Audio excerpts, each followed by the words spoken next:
Bismillahirrahmanirrahim. Assalamualaikum warahmatullahi wabarakatuh. Dan salam sejahtera. Bertemu lagi kita dalam tutorial dan seterusnya. Hari ini kita nak tengok macam mana nak buat gambar. Kalau tengok dekat sini lebih kurang macam gambar spana tertutup. Okey, macam mana kita nak buat menggunakan kaedah lukisan-lukisan yang kita dah belajar dan juga modified yang kita dah belajar. Jom kita mulakan.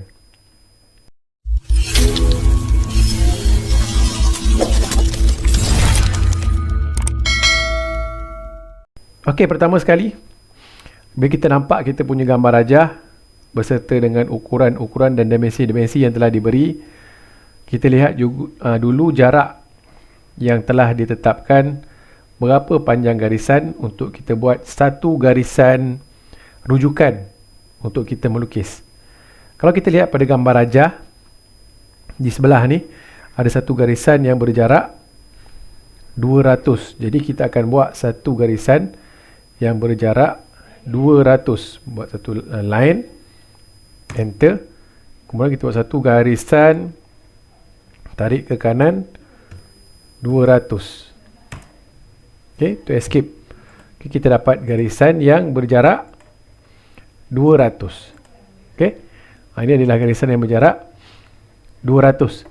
Kemudian dia ada 3 garisan yang menegak. 3 garisan yang menegak untuk kita jadikan sebagai pusat bulatan. Okey, kalau kita lihat di sini, untuk garisan yang pertama yang sepanjang 50 di sini adalah jaraknya 35 daripada kiri. Jadi kita buat satu garisan L enter yang berjarak 50. Kita buat yang mana-mana dulu. Okey, 50. Ini adalah jarak garisan yang berjarak 50 tegak. Ini 50. Kemudian kita ambil jarak, kita letak di sini sepanjang 35. Okey, macam mana kita nak letak jarak 35? Kita movekan kita punya garisan, M enter, select object. Dan kita ambil titik tengah. Kemudian kita klik control pada keyboard, klik kanan from. Okey, kita klik di sini, kita tarik ke kanan 35, kemudian kita enter. Okey, dia dah letak garisan yang kita dah buat tadi berjarak 35 daripada hujung garisan yang sebelah kiri ni. Kemudian dia berjarak ke kanan sepanjang 50. Kita offset je, O enter, jarak 50, enter. Kemudian tarik garisan ke kanan berjarak 50. Kita dah offsetkan. Offset tu adalah kita offsetkan berserta dengan jarak. Kemudian kita offsetkan lagi sepanjang 103 untuk garisan yang di hujung sekali. Kemudian kita offset O enter, jarak 103 dia punya distance. Kemudian enter. Kita ambil objek untuk di offsetkan garisan yang ini dan kita tarik ke kanan. Okey, to escape. Okay, kita dapat garisan rujukan untuk kita mulakan kita punya lukisan. Okey, siap saja kita punya garisan. Kemudian kita bolehlah buat kita punya bulatan-bulatan.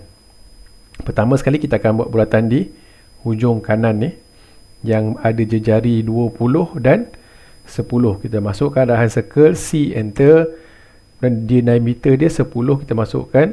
Kita tarik, letak dulu center point. Kita letak 10 dia punya radius. Kita enter. Okey, kita cek bulatan kedua, radius 20. C untuk circle, enter. Kita cari titik bulatan, kita masukkan 20, enter.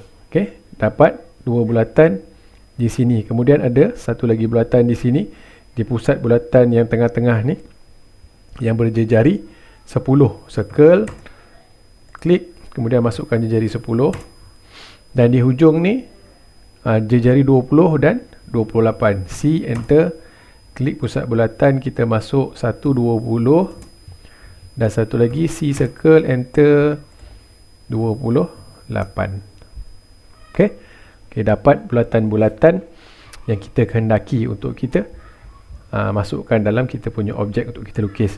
Siap saja bulatan. Kalau kita tengok pada objek di sebelah kiri ni, kita masukkan pula dia punya garisan. Okey, garisan yang menyambungkan di antara bulatan. Kita bagi arahan lain, enter. Kemudian dia sambungkan garisan ini ke garisan ini. Escape, kemudian buat lain lagi. Daripada sini ke sini. Escape, buat satu garisan lagi. Sini ke sini. Dan juga daripada sini ke sini. Bila kita dah ada satu arahan, bila kita dah enter, kemudian arahan tu dah tak nampak, untuk kita panggil bila arahan tu, kita just enter saja. Okay, macam saya buat tadi, saya nak panggil garisan. Bila saya dah buat pun garisan yang mula-mula, kemudian kita klik di penghujung titik, kemudian kita nak panggil balik arahan tersebut, kita tekan just enter, dia akan keluar balik arahan yang sebelum kita tekan escape untuk kita matikan arahan. Okey, siap. Dia punya asas garisan dan bulatan. Kemudian kita tengok lagi apa lagi yang dia nak. Okey, dia ada satu poligon di sini yang bersisi 6. Okey, macam mana kita nak buat poligon? Untuk short command poligon adalah P-O-L, poligon. Kemudian kita enter. Dia nak masuk enter number of side, berapa sisi poligon yang kita nak. Kalau dalam gambar rajah ni adalah 1, 2, 3, 4, 5, 6. Kita masukkan 6. Enter. Kemudian specify center of polygon. Center kat sini lah. Kita klik center. Dia nak inside atau circumside. Kita masukkan I. Okay, kalau I inscribe tu kita masukkan I. Kemudian kita enter. Dan kita tarik mouse. Kita klik di ujung bulatan ni. Kita klik. Okay, situ adalah dia punya penghujung titik untuk kita bina poligon kita yang bersisi 6. Okey, dapat dia punya poligon. Kita tengok pula macam mana kita nak buat lengkungan daripada garisan yang lurus ni bercantum dengan lilitan bulatan. Okey, yang pertama dan yang kedua di bawah ini bila diberi jejari 10. Okey, arahan apa yang kita gunakan? Arahan yang kita guna adalah fillet. Okey, F enter. Fillet ni adalah membuat lengkungan di antara dua objek. Okey, dua objek. Kalau sebelum ni ada satu nota yang saya bagi tahu macam mana nak buat fillet dan chamfer. Fillet adalah lengkungan dan chamfer adalah potongan serong.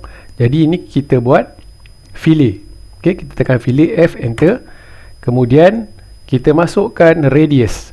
Okey, tekan R enter. Radius yang diberi adalah 10. Kemudian enter. Kita select first object dan select second object. Okay, yang bawah ni kita dah buat. Yang atas pun sama. Tadi kita dah bagi arahan nak buat fillet. Jadi arahan tu masih ada dalam AutoCAD. Jadi macam kita nak panggil balik, kita tekan enter saja. Okay, tekan enter. Kemudian kita tekan first object. Kita tekan second object. Sebab setting dia sama, jadi kita tak payah nak masukkan balik fillet ataupun tekan radius, tak payah. Sebab dia dah ada memori di dalam tu. Jadi kita tekan je enter untuk kita buat arahan yang sebelumnya. Okey. Ini baru kita escape. Okey. Okey, siap untuk cantuman di antara garisan lurus dan juga lengkungan yang berjejari 10. Kemudian kita akan trim dan juga iris mana-mana garisan dan juga lengkungan yang kita tak nak. Pertama sekali kita trim dulu. TR enter pada spacebar. Kemudian kita akan buang mana yang kita tak nak. Okay, kita klik dia, mana yang kita tak nak tu kita buang. Okay, ini kita tak nak. Yang ini pun kita tak nak. Ini kita tak nak. Kemudian yang ini dan yang ini. Okay, yang lain tu kita iris. E enter. Dan kita select mana objek yang kita nak iris. Okay, select mana objek yang kita nak iris. Dan kita enter. Okay. Okay, siap kita punya objek. Seperti mana dalam gambar rajah yang ada di sini. Kita buat melalui ukuran-ukuran yang dia bagi. Okay. Jadi itu saja tutorial untuk kali ini. Kita akan buat lagi tutorial selepas ini. Kita akan cari objek-objek untuk kita lukis. Dan saya akan masukkan juga nota-nota untuk kita belajar lebih advance lagi. Okey, sekian. Terima kasih.